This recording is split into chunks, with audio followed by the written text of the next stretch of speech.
Hello बच्चों, मैं आपके सामने लेके आई हूँ हिंदी भाषा शिक्षण और प्रवीणता का एक क्वेश्चन। मातृभाषा हिंदी शिक्षण के उद्देश्यों का वर्णन कीजिए। मातृभाषा हिंदी शिक्षण के उद्देश्यों का वर्णन कीजिए। ठीक है, आंसर है भाषा शिक्षण, यानी कि मातृभाषा हिंदी शिक्षण के प्रमुख उद्देश्य। मानव ने भाषा का आविष्कार आत्माभिव्यक्ति के साधन के रूप में किया। भाषा के द्वारा ही वह चिंतनशील प्राणी की भूमिका सफलतापूर्वक निभा सका है। इसी की सहायता से ही आज हमारे पास ज्ञान विज्ञान का अनुपम कोश संचित हो पाया है। भाषा के अभाव में सभ्यता एवं संस्कृति के अस्तित्व पर प्रश्न चिन्ह लग जाता है। भाषा मानव जीवन के संतुलित एवं संपूर्ण विकास का आधार है। हम जानते हैं कि मनुष्य को जन्म के साथ ही भाषा एक वरदान के रूप में प्राप्त होती है।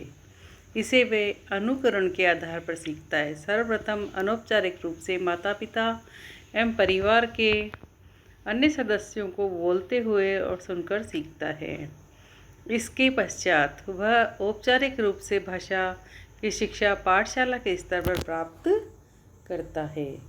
इस प्रकार व्यवस्थित रूप से भाषा की शिक्षा ग्रहण करने पर वह इसे शुद्ध एवं व्याकरण सम्मत रूप में सीख लेता है। हिंदी भाषा को सीखकर बालक निपुणतापूर्वक अपने भाव एवं विचार प्रकट कर सकता है। हिंदी शिक्षण में शुद्ध आचरण, लेखन, वाचन इत्यादि पर तो बल दिया ही जाता है। इसके साथ ही रचनात्मक लेखक से लगाव, साहित्य में रुचि, सांस्कृतिक धरोहर के प्रति सजगता एवं लोकोपचार में प्रवृत्ति सदृश उद्देश्यों की पूर्ति की दिशा में भी प्रयास इसमें सम्मिलित हैं। निम्नलिखित शीर्षकों के अंतर्गत मातृभाषा हिंदी शिक्षण के उद्देश्यों का वर्णन किया जा रहा है। पहला है ग्राह्यात्मक उद्देश्य। भाषा शिक्षण का प्रमुख अंग है बालकों में मौखिक एवं लिखित विचारों को ग्रहण करने की क्षमता विकसित करना। हिंदी भाषा शिक्षण में सर्वप्रथम वर्णमाला से परिचय कराया जाता है। तत्पश्चात वर्गों को जोड़कर शब्द को पढ़ने की योग्यता उत्पन्न की जाती है। उस शब्द को पढ़कर उसका अर्थ ग्रहण किया जाता है और इस प्रकार शब्दों को मिलाकर वाक्यों की रचना की जाती है। वाक्यों से साहित्य निर्माण होता है और साहित्य की अनेक विधाएँ हैं, जैसे कविता, कहानी, उपन्यास, नाटक, जीवनी, निबंध इत्यादि।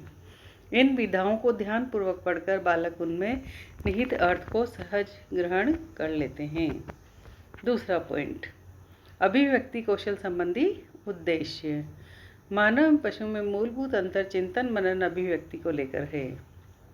मानव अपने मनोभावों को स्पष्टता से प्रकट करना जानता है। प्राथमिक स्तर पर शिक्षक को बालक के अभिव्यक्ति कौशल पर श्रम करना पड़ता है।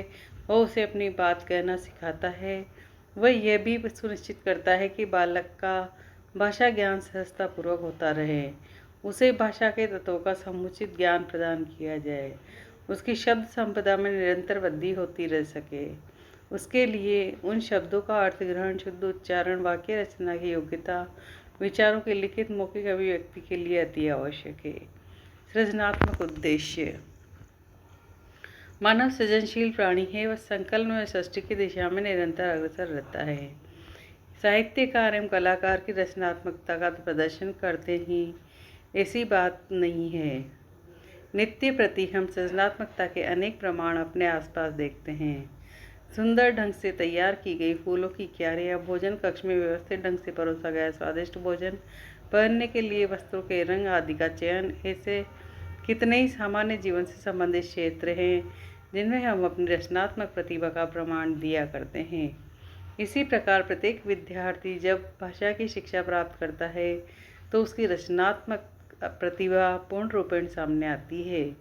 यह शिक्षक का कर्तव्य है कि वह उसकी इस प्रतिभा को पल्लवित करने के लिए यथोचित अवसर जुटाता चले तथा उसमें मौखिक एवं लिखित रूप से विचार प्रकट करने की योग्यता उत्पन्न करने, उसमें उसकी निजी नवीन मौलिक शैली का विकास हो सके। इसके लिए उसे पठित सामग्री को अपने शब्दों में अभिव्यक्त करने का अवसर प्रदान किया जाए। प्रारंभ में छात्रों की भाषा शैली में कुछ त्रुटियां दृष्टिगत होती है। इसके लिए उन्हें कभी हतोत्साहित नहीं करना चाहिए। कक्षा में अथवा विद्यालय स्तर पर विभिन्न लेखन, वाद विवाद, भाषण प्रतियोगिताओं का आयोजन मौलिक एवं रचनात्मक प्रवृत्ति को प्रोत्साहन करने में सहायक है। विद्यार्थियों को साहित्य की विभिन्न विधाओं परिचित कराना, उनमें चिंतन, मनन, तर्क एवं कल्पना शक्ति का विकास करना, साहित्य कृतियों का अनुशीलन करने के लिए प्रेरित करना, उनकी सृजनात्मकता को उर्वर बनाने की दिशा में किया गया एक सार्थक प्रयास हो सकता है। सराहनात्मक उद्देश्य साहित्य भाषा का सर्वोत्कृष्ट रूप है। साहित्य के प्रति रुचि उत्पन्न होने से बालक के मन में भाषा के गहन अध्ययन के प्रति लगाव स्वतः उत्पन्न हो जाता है। इसलिए सर्वप्रथम बालकों को भाषा के तत्वों से परिचित कराना चाहिए। इसके पश्चात उन्हें लिखित अभिव्यक्ति की विभिन्न शैलियों का ज्ञान प्रदान किया जाना चाहिए।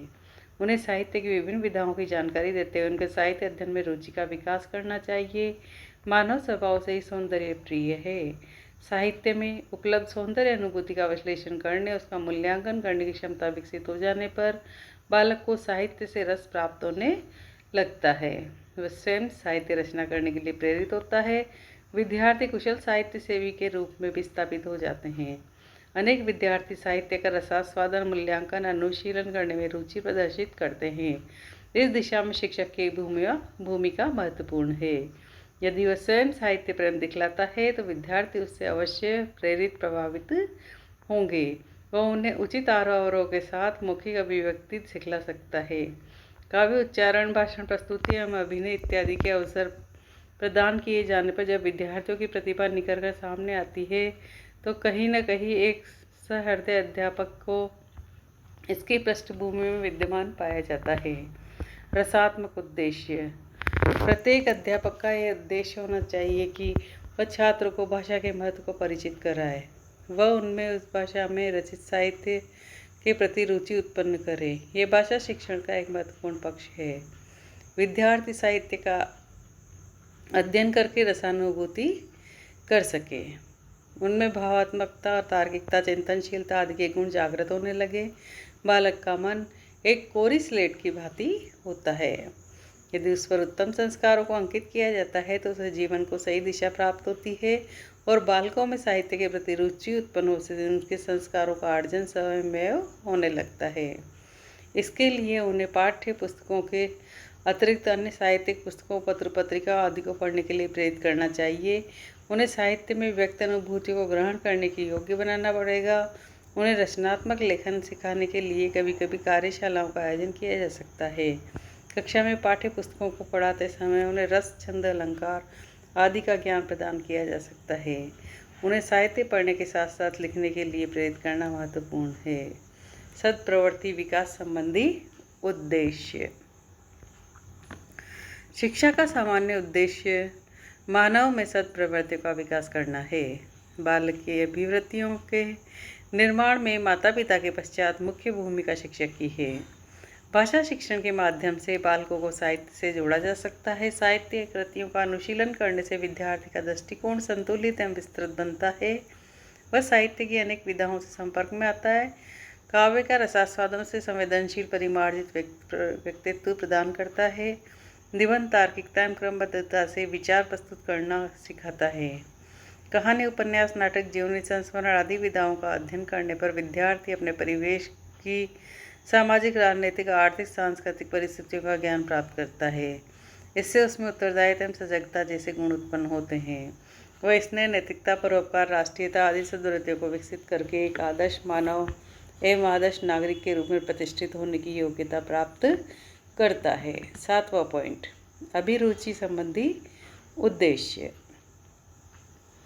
शिक्षक को भाषा शिक्षण के अंतर्गत बालकों को भाषा साहित्य के प्रति एक विशिष्ट दृष्टिकोण उत्पन्न करके उनमें उनके प्रति लगाव पैदा करने की आवश्यकता होती है। वह उन्हें जीवन के स्थूल पक्ष से उपराम करके साहित्य के सूक्ष्म जगत में ले जाता है। विद्यार्थी जीवन में बालकों की रुचि साहित्य अनुशीलन के क्षेत्र में जागृत करने से वे इसमें अवश्य ही ध्यान लगाएंगे। उन्हें पाठ्य पुस्तकों के अतिरिक्त साहित्य के विभिन्न रूपों का अध्ययन करने के लिए प्रेरित करना पड़ता है। साहित्य में उपलब्ध प्रसिद्ध कृतियाँ, पत्र पत्रिकाओं में उपलब्ध साहित्यिक सामग्री, विद्यालय पत्रिकाएँ शिक्षा में सार्थक सहयोगी सामग्री है। विद्यार्थियों को साहित्यिक आयोजनों में भाग लेना, कविता उच्चारण करना, लघु कथा, परिच्छेद आदि लिखना एवं सुरुचिपूर्ण साहित्य सामग्री एकत्र करना सिखाने की आवश्यकता होती है। तो मुझे उम्मीद है आपको इस क्वेश्चन से काफ़ी सहायता मिली होगी। अन्य क्वेश्चन लेके आपके सामने फिर आएंगे। तब तक के लिए हमारे चैनल को लाइक शेयर सब्सक्राइब करें। जय हिंद, जय भारत।